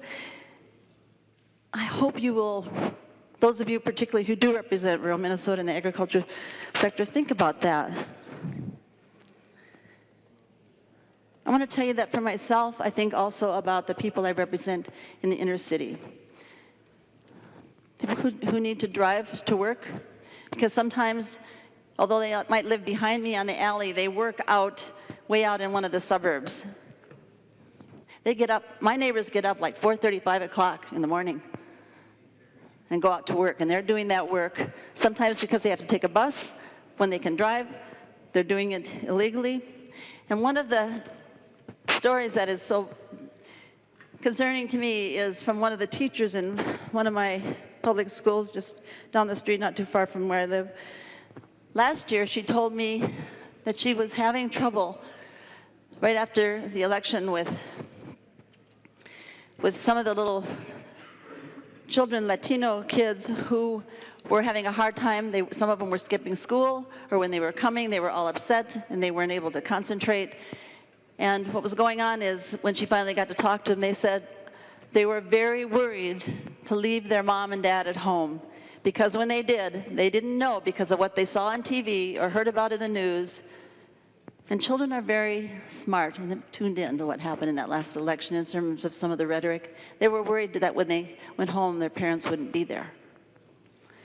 And this teacher told me that one of the things that she did to try to deal with this was to talk with the children about how basic civil rights movements have been happening in this country over the years, and how it takes people in every community, including children, to get together and figure out how they could help build a movement for their basic civil rights. And this opportunity to have a driver's license to be able to drive safely can be part of a basic civil rights movement. And I thought she was very creative, and I asked her if that helped, and she said she thought it did help somewhat. But what would help more than anything is if we could get a hearing on the legislation that has been requested, and that we could pass this legislation. And I think it's clear to me that this is a bipartisan issue. This is not a partisan issue. This is something that people who are both Democrats, Republicans, and other parties have for a long time understood as really basic. One of the arenas that wasn't mentioned in this letter, but that I know that we have heard from, is the religious community. We have had bishops from all over the states, archbishops, priests, ministers, imams, rabbis, come and talk with us about why we should pass a law that provides for undocumented Minnesotans to be able to have driver's license. They've been out here in our halls. And my understanding is not too long from now we're going to see some more of those people coming. And I know that some of these folks are folks that know us as individuals. They know us as people, and we know them. Some of them worked in our communities. They work in our communities now in various occupations. Some of them may have helped you get elected. Some of them may attend your place of worship. Some of them may work with you in your industry. So they're going to be here about 5 o'clock, is my understanding, a bunch of them. And I hope that we will show them the respect of dealing with this issue in the way that's intended. This is a body that can make laws. And we do that by starting to introduce legislation and then have hearings on them. And I continue to be upset that we can't get a hearing on House File 541. Why did we not get a hearing? That's this year. And there was a bill last year, and the year before, and the year before. And we did get a hearing on some of those at various times. And again, it was clear that this is not just a partisan issue. We had people from both Democrat and Republicans vote for them and vote against them. So I think that the issue that was raised earlier by Representative Allen about some of the constitutional questions should also give us all pause here. There's a lot of reasons why we should be considering this issue, but I think it might, the problem that it could jeopardize this whole bill, I think, is another part of it. Members, I asked you to look both into your hearts and into your minds about what we are doing here today and why we are doing this. What is the reason that this provision is in this bill? How can it be justified? I just do not understand any justification for this language that makes sense. We all have constituents. We have people that we work with. I just read off some of the industries: the Chamber of Commerce, the milk producers, the food processors, the restaurant and lodging folks, the Chamber of Commerce, the Nursery and Landscape Association in rural Minnesota. Lots of places we could read from in metro part of the state too, who really need us to do this law in the correct way, not to have it stuck in a bill that prevents a rulemaking opportunity. It makes no sense to me. It just smacks of injustice, and I'm afraid it also smacks of racism that we might allow this to pass. So I really hope that we can deal with this, and that if we can't, that we can send a message to our governor that he still has the opportunity to point this out to us. So members, even though there's some very good things in this bill, and Representative Cornish, I thank you for that, this part of the bill is so egregious that I will be voting no, and I hope others will too. Thank you. Member from Wright, Representative Lucero. Thank you, Mr. Speaker. I serve on the Public Safety Committee, and it is a distinct honor. I've served on the Public Safety Committee both last term and this term, and Chair Cornish is a great chair. I am going to vote green on this bill, even though there are some provisions in it that are not in the bill that didn't make it through the conference committee that I wish it would. But nevertheless, it's still a good bill. My friend Chair Hamilton made some comments about this topic deserves a discussion, and he's absolutely right. This topic deserves a discussion, and that's why this provision is in the bill. Because the provision is a pro-discussion provision. There's been some comments about it being unconstitutional. For the Minnesotans in the gallery watching at home, rulemaking authority, what that means is that the legislature creates law. The executive branch executes the law. And state agencies exist and have their authority granted to them by the legislature. And the legislature can extend and pull back the authority that state agencies have at the legislature's discretion. And part of what the legislature grants to state agencies is something called rulemaking authority. And rulemaking authority is then defined with narrow or broad parameters. The reason this is a pro-discussion provision is to ensure that the executive branch and the state agency doesn't abuse its rulemaking authority and create this law unilaterally. This provision will require then a discussion to instead take place back here at the legislature, weighing the pros and the cons on this issue before any law were to be created on this topic. Representative Clark, Mr. Speaker and Representative Clark, your final comment there is just very, very concerning. To vote green is you suggested racist, and that's not it at all. It's not the truth. And we've heard similar remarks from members on that side during the course of this discussion that are categorically false. In fact, I think you said it smacks of racism. That is not true. And Mr. Speaker, I just wish that the remarks, the division would stop. Because voting green on this bill does not smack of racism. What it does smack of is process, the rule of law. We need to ensure that if the law is changed, it follows a process, the process, not unilaterally making law by abusing rulemaking authority. I've heard during the course of the discussion, there's been references to faith. My faith teaches to welcome the stranger, comma, and follow the law. The stranger isn't allowed to come in and then simply thumb their nose. There's an expectation that the law is followed when the stranger comes in to the fold. So members, I highly encourage you to vote green. Thank you. Member from Ramsey, Representative Fisher. Thank you, Mr. Speaker. I rise to address the bill here. It's a bill that I could have supported except for one provision. We've heard people refer to the portion dealing with driver's licenses as being for a discussion point. Well, if it was really for just a discussion point, I think this is something that would have come on its own through the committee process and onto the floor and standing on its own two legs instead of being wrapped into a bill that could have had broad bipartisan support. I've wrestled with this, whether I'm going to vote for this bill or not, because it does go to some basic issues.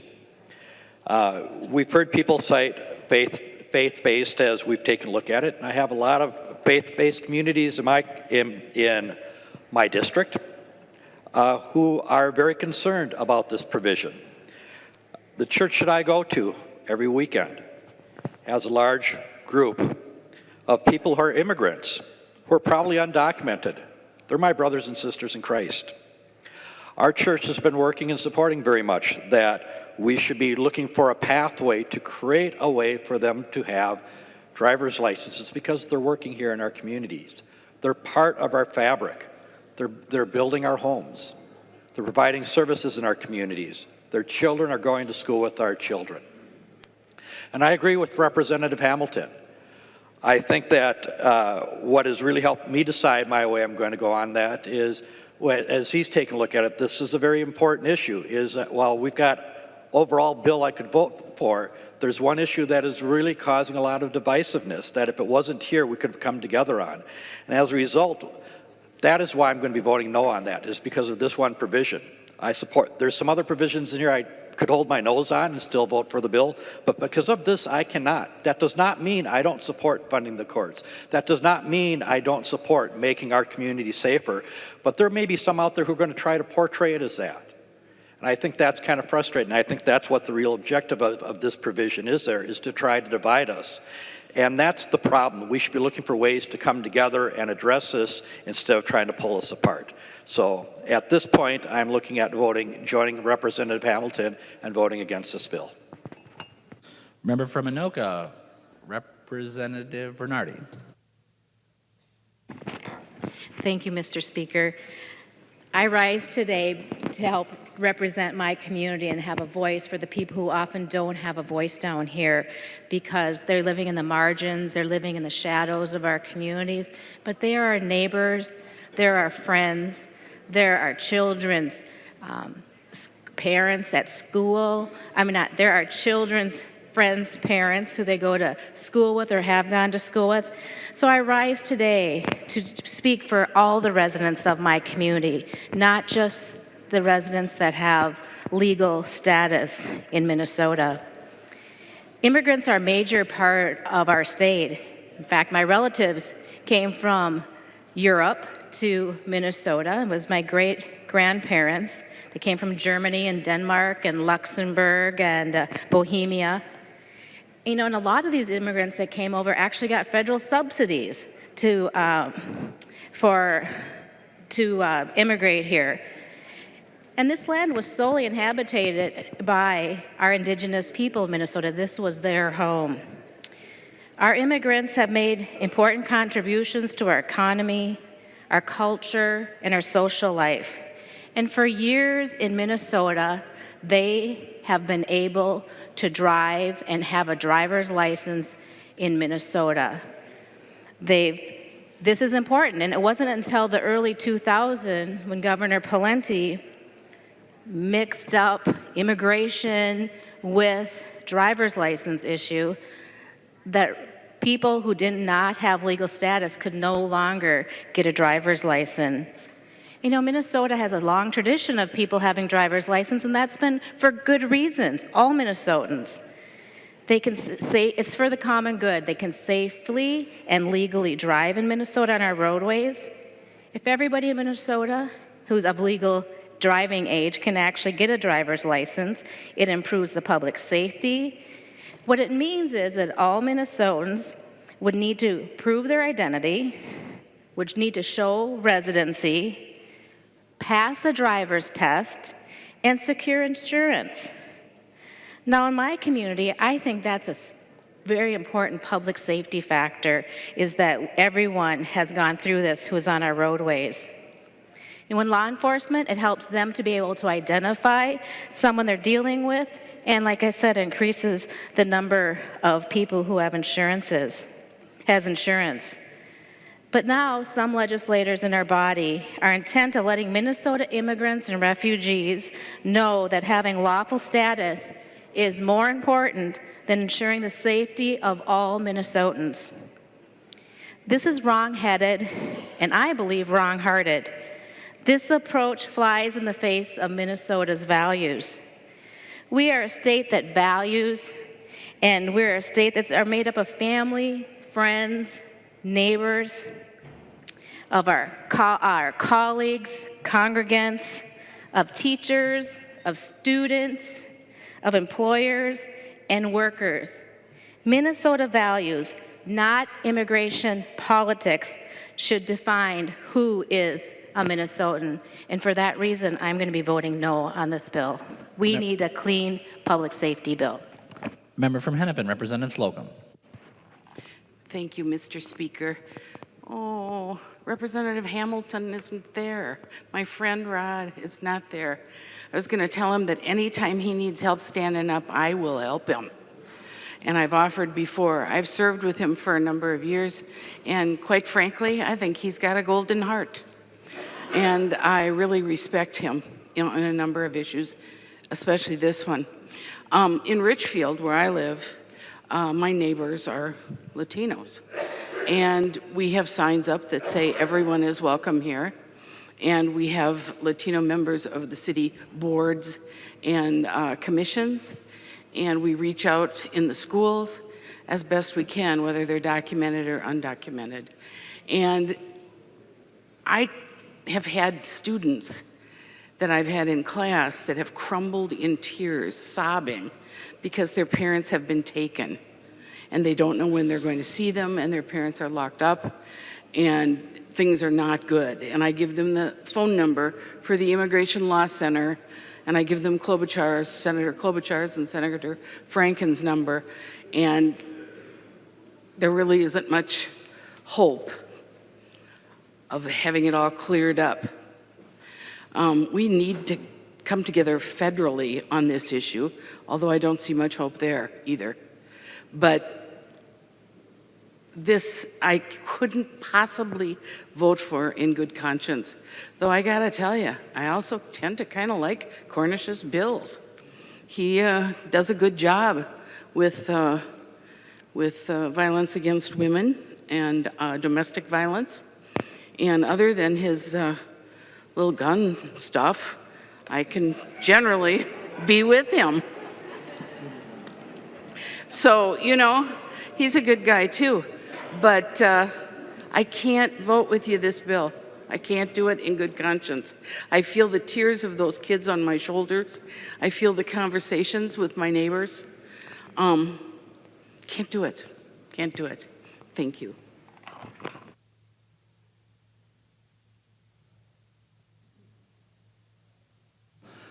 The author of the bill, the member from Blue Earth, Representative Cornish. Representative Cornish, my apologies. The author of the bill, Representative Cornish. Mr. Speaker and members, one of my Republican members got up the other day, or walked up the other day, and he said to me, Cornish, when you do your close, do you always have to go back and pick on each one that got up and talked? He says, because then you just elongate the process so much. But I wouldn't, but it's so much fun. First of all, I just got to, I'll do this real quick. I got to address some of the fallacies of the comments. First of all, pretending that we've never had controversy or politics on the floor. If a lot of people always say, how did it get so political? It never used to be like this. Come on. They used to drink on the floor in the old days. They used to fight on the floor in the old days. I held somebody back 15 years ago from punching somebody. I've heard somebody get up and scream that another person was a racist 15 years ago. It's always been political. And to pretend like the good old days and controversy never existed is kind of funny. The next thing, the driver's license issue doesn't belong in this jurisdiction. Do you realize that this thing is full of driver's license already, driver diversion program, and then we always have driver's license issues in the public safety bill? This is totally germane, and most of the time is in the bill. So it's just kind of pretending that we've made it out an immigration bill, and there's this one section in here that deals with that. The rest is about public safety. It's a good bill. It's for you folks that love to spend money. There's a whole bunch of it in here for you to spend. It came way up from the way it used to be and dropped some of the political hotbed language. So there should be all sorts of green votes on that side. It's basically a good bill with a little bit of controversy and most of the controversy out. There's something in it for us. There's something in it for you. So vote green, please. Thank you very much. Seeing no further discussion, the clerk will take the roll on the conference report.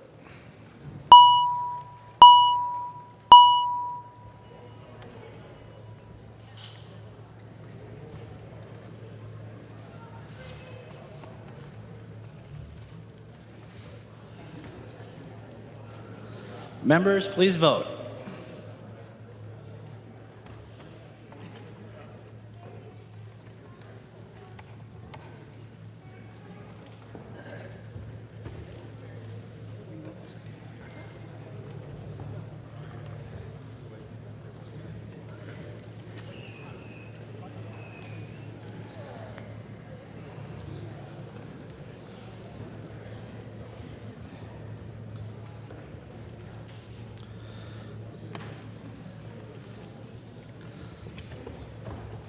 Member, please vote.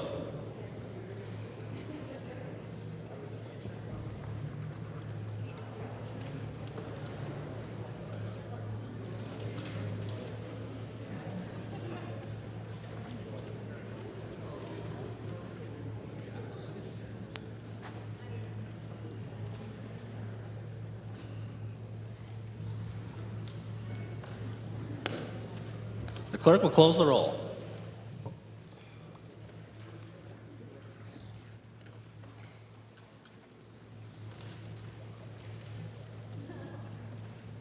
There being 98 ayes and 36 nays, the bill is repassed as amended by conference and its title agreed to. Messages from the Senate.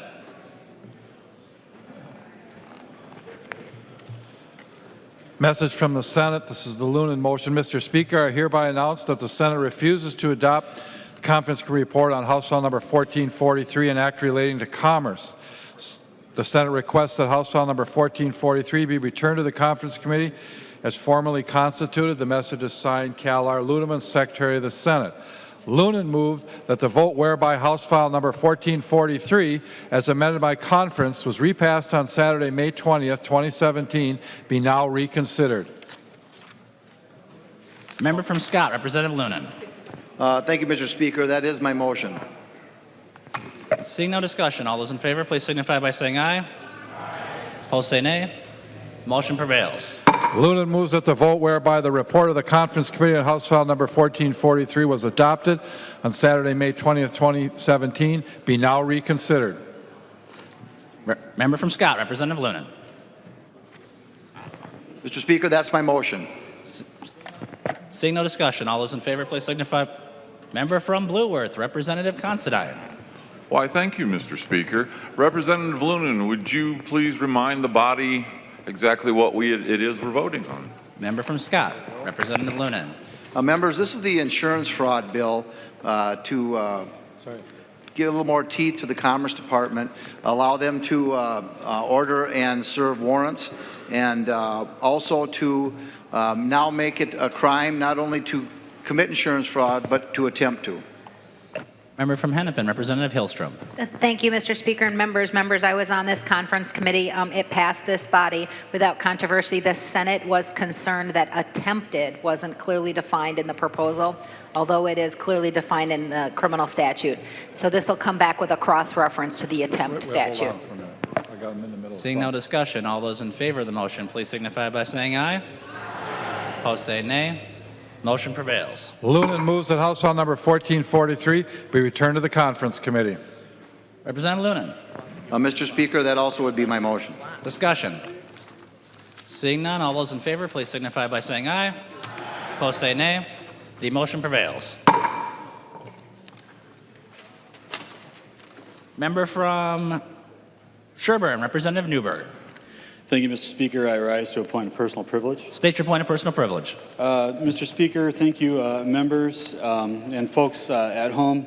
I just want to share with you a proclamation from the governor of the state of Minnesota And at this time, it has to deal with EMS week, and I would at this time like to yield to EMT and Representative Jeff Backer. Representative Backer.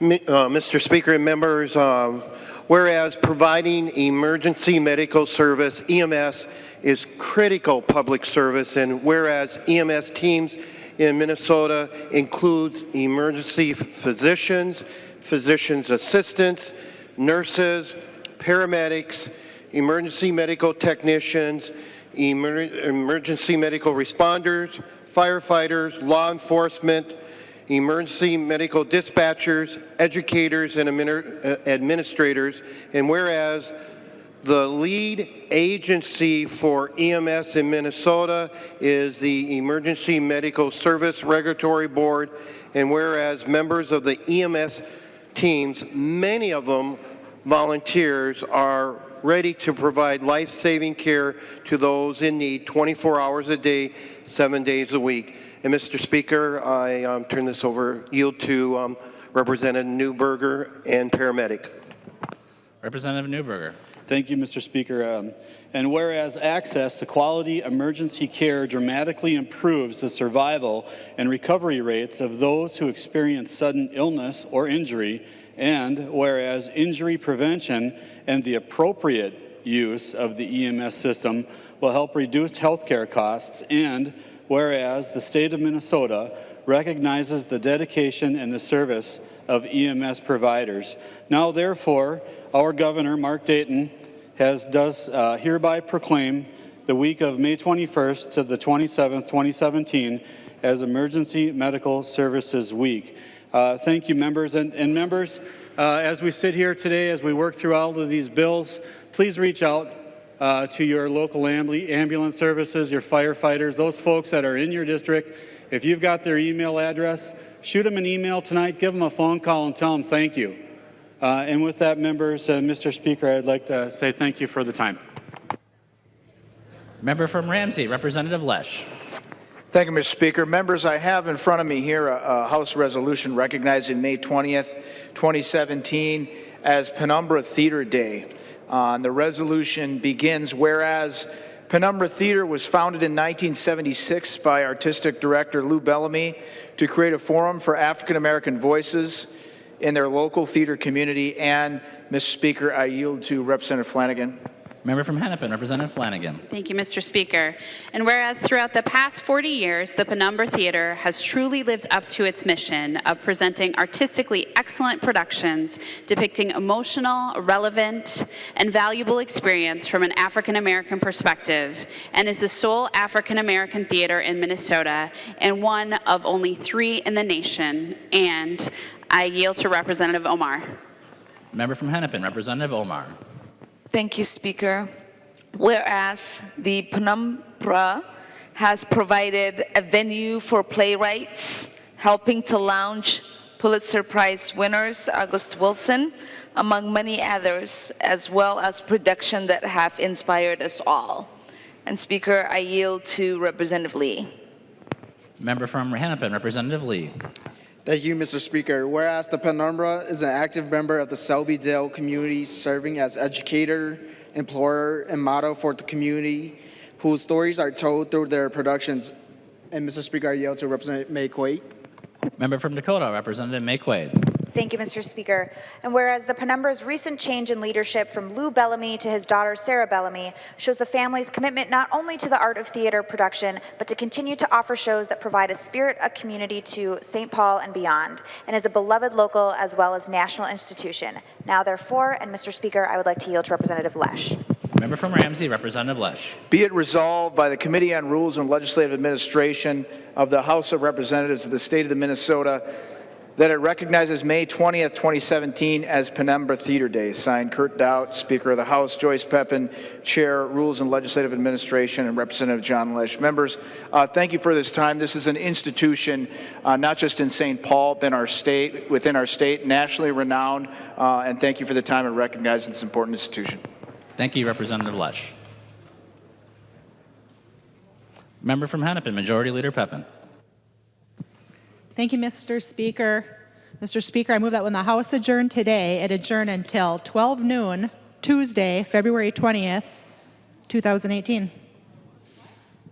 Representative Pepin moves that when the House adjourn today, it adjourn until February 20th, 12 o'clock noon, 2018. I think I said that right. 12 noon, February 20th, 2018. Member from Hennepin, Representative Hortman. Thank you, Mr. Speaker. Majority Leader Pepin. Members, this motion is necessary in case it's a little hectic tonight at the end, that we have set the time for reconvening before we adjourn for the night.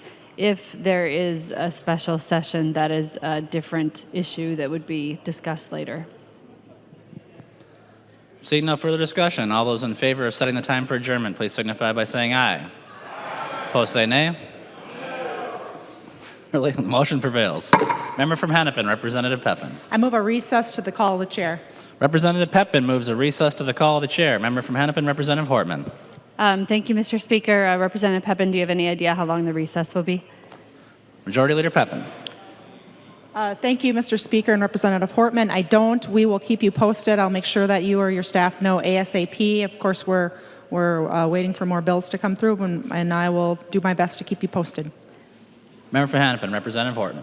Thank you, Mr. Speaker. Representative Pepin, just a quick follow-up. Do you suspect that people would have enough time to drive somewhere and have dinner and get back with the notice that you'll give?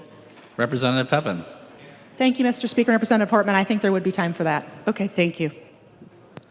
Seeing no further discussion, the motion, all those in favor of the motion to recess to the call of the chair, please signify by saying aye. Opposed, say nay. Motion prevails. The House is recessed to the call of the chair.